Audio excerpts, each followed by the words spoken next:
ஃப்ரெண்ட்ஷிப்ல bad friends ரொம்ப கொஞ்சம் கவனமா இருக்கணுங்க. ஒரு அழுகுன ஒரு தக்காளியோ ஏதோ ஒரு காரியத்தை நீங்க நல்ல தக்காளியோட வச்சு பாருங்க. வேற ஒண்ணுமே நீங்க பண்ண வேண்டாம். ஜஸ்ட் கூட இருந்தாலே போதும். மற்ற தக்காளியெல்லாம் அழுகிருங்க.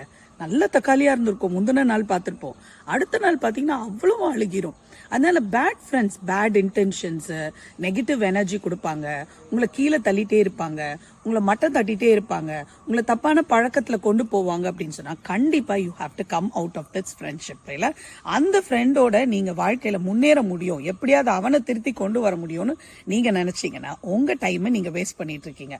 சோ அந்த மாதிரி பேட் ஃப்ரெண்ட்ஸை கொஞ்சம் விட்டு நீங்க தள்ளி வந்து நல்ல தக்காளியோட இருந்தீங்க அப்படின்னு சொல்லி வச்சீங்கன்னா, அதாவது நல்ல ஃப்ரெண்ட்ஷிப், நல்ல சூழ்நிலை, பாசிட்டிவ் எனர்ஜி கொடுக்கறவங்களோட, நல்ல வார்த்தை சொல்றவங்களோட, நல்ல பழக்கம் இருக்கிறவங்களோட இருந்தீங்க அப்படின்னு சொன்னா வாழ்க்கையில எங்கேயோ கொண்டு போய் உங்க ஃப்ரெண்ட்ஸ் நிறுத்திடுவாங்க. Have a beautiful friendship.